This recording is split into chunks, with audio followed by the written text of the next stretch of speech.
Alphonse Daudet, fragment d'une lettre de femme trouvée rue Notre-Dame-des-Champs. M'en a coûté pour avoir épousé un artiste. Ah, ma chérie, si j'avais su. Mais les jeunes filles se font sur toute chose de si singulières idées. Figure-toi qu'à l'exposition, quand je voyais sur le livret ces adresses lointaines de rue Calme, à l'extrême bout de Paris, je m'imaginais des vies paisibles, sédentaires, tout au travail et à la famille, et je me disais, sentant d'avance combien je serais jalouse, voilà comme je veux un mari. Il sera toujours avec moi. Nous passerons toutes nos journées ensemble, lui à son tableau ou à sa sculpture, moi lisant, cousant à ses côtés, dans le jour recueilli de l'atelier. Pauvre innocente, va. Je ne me doutais pas alors de ce que c'était qu'un atelier, ni du singulier monde qu'on y rencontre. Jamais, en regardant ces statues de déesses si effrontément décolletées, l'idée ne me serait venue qu'il y avait des femmes assez osées pour... et que moi-même Sans cela, je te prie de croire que je n'aurais pas épousé un sculpteur. Ah, mais non, par exemple. Je dois dire qu'à la maison, ils étaient tous contre ce mariage. Malgré la fortune de mon mari, son nom déjà célèbre, le bel hôtel qu'il faisait bâtir pour nous deux. C'est moi seule qui l'ai voulu. Il était si élégant, si charmant, si empressé. Je trouvais pourtant qu'il s'occupait un peu trop de ma toilette, de mes coiffures. Relevez donc vos cheveux, comme ceci, là. Et monsieur s'amusait à placer une fleur tout au milieu de mes boucles, avec bien plus d'art que n'importe laquelle de nos modistes. Tant d'expérience chez un homme, c'était effrayant, n'est-ce pas? J'aurais dû me méfier. Enfin, tu vas voir. Écoute. Nous revenions de notre voyage de noces. Pendant que je m'installais dans mon joli appartement si bien meublé, tout ce paradis que tu connais, mon mari, sitôt arrivé, s'était mis au travail et passait ses journées à l'atelier, en dehors de l'hôtel. Le soir, en rentrant, il me parlait avec fièvre de son exposition prochaine. Le sujet était une dame romaine sortant du bain. Il voulait faire rendre au marbre ce petit frisson de la peau au contact de l'air, la mouillure des fins tissus plaquant sur les épaules et toutes sortes d'autres belles choses que je ne me rappelle plus. Entre nous, quand il me parle de la sculpture, je ne comprends pas toujours très bien. Tout de même, je disais de confiance, ce sera très joli. Et je me voyais déjà, sur le sable fin des allées, admirant l'œuvre de mon mari, un beau marbre tout blanc sur la tenture verte, pendant qu'on murmurerait derrière moi, la femme de l'auteur. Enfin, un jour, curieuse de voir où nous en étions de notre dame romaine, j'eus l'idée d'aller le surprendre à son atelier que je ne connaissais pas encore. C'était une de mes premières sorties toute seule et je m'étais faite belle dame. En arrivant, je trouvais la porte du petit jardin, au rez-de-chaussée, grande ouverte. J'entrai donc tout droit et juge de mon indignation quand j'aperçus mon mari, en blouse blanche comme un maçon, mal peigné, les mains sales de terre, ayant en face de lui une femme, ma chère, une grande créature debout sur un tréteau, presque pas vêtue, et l'air tranquille dans cette tenue, comme si elle l'avait trouvée parfaitement naturelle. Toute une vilaine défroque remplie de boue, des bottines de course, un chapeau rond avec une plume défrisée, était jeté à côté d'elle sur une chaise. J'ai vu tout cela très vite, car tu comprends, si je me suis sauvée. Étienne voulait me parler, me retenir, mais j'eus un geste d'horreur par ses mains pleines de glaise, et je courus chez maman, où j'arrivais à peine vivante. Tu vois mon entrée d'ici. Ah mon Dieu, mon enfant, qu'est-ce que tu as? Je raconte à maman ce que je viens de voir. Comment était cette affreuse femme? Dans quel costume? Et je pleurais. Ma mère, très émue, essaye de me consoler, m'explique que ce devait être un modèle. Comment? Mais c'est abominable!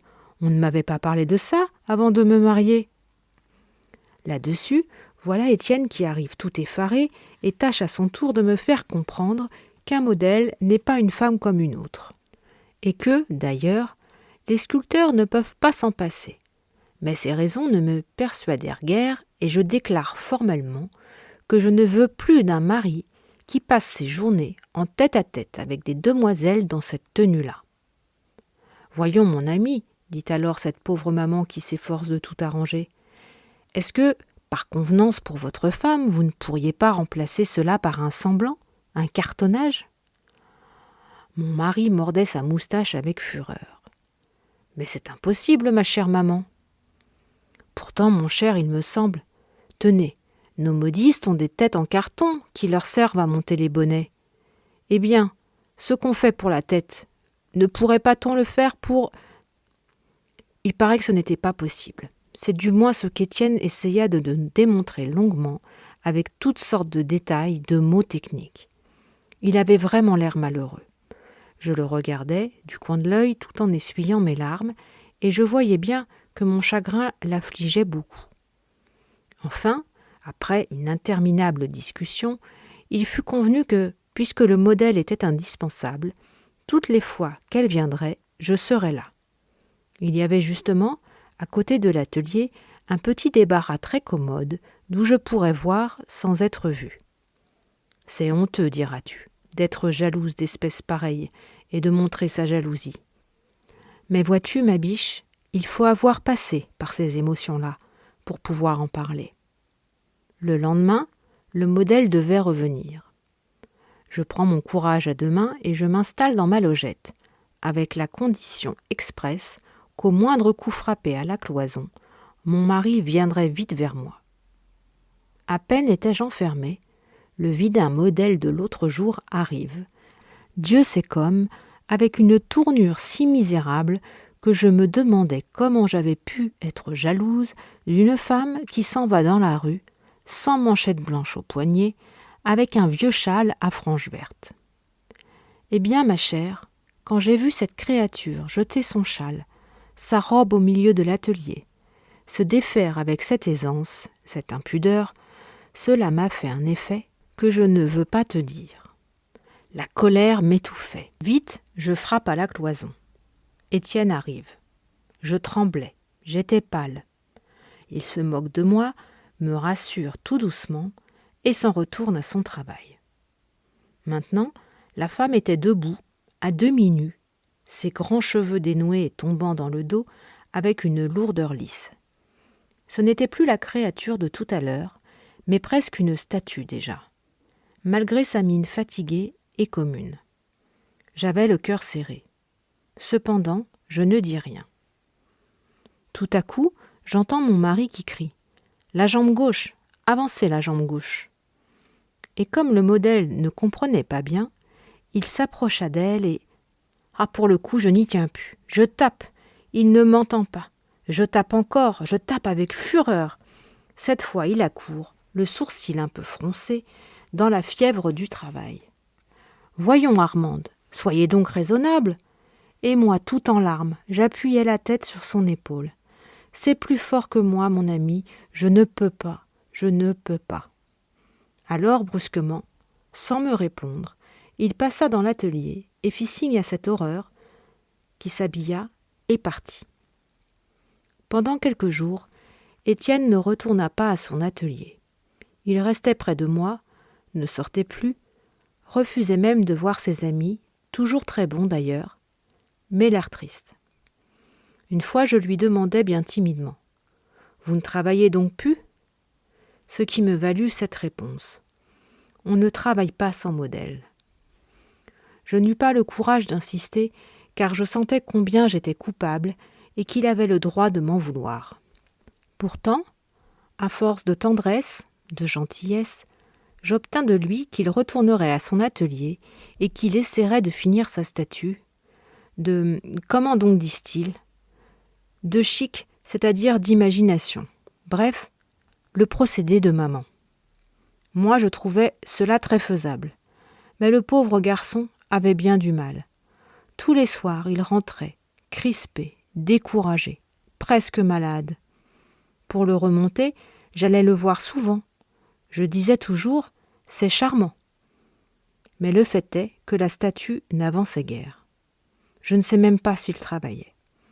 Quand j'arrivais, je le trouvais toujours en train de fumer sur son divan ou bien roulant des boulettes d'argile qu'il envoyait rageusement contre le mur.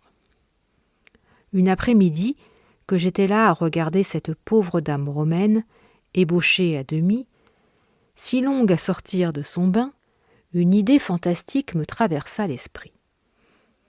La romaine était à peu près de ma taille. Peut-être qu'à la rigueur je pourrais... Qu'est-ce qu'on appelle une jolie jambe ? Demandai-je tout à coup à mon mari. Il m'expliqua cela très au long, en me montrant ce qui manquait encore à sa statue et qu'il ne pouvait pas parvenir à lui donner sans un modèle. Pauvre garçon, il avait l'air si navré en disant cela. Sais-tu ce que j'ai fait ? Ma foi, tant pis, j'ai ramassé bravement la draperie qui traînait dans un coin, je suis allé dans ma logette, puis tout doucement, sans rien dire, pendant qu'il regardait encore sa statue, je suis venu me mettre sur l'estrade en face de lui, dans le costume et l'attitude où j'avais vu cet affreux modèle. Ah, ma chérie, quelle émotion quand il a relevé la tête. J'avais envie de rire et de pleurer. J'étais rouge, et cette maudite mousseline qu'il fallait réajuster de tous les côtés. C'est égal. Étienne avait l'air si ravi que cela m'a rassuré bien vite. Figure-toi, ma chère, qu'à l'entendre,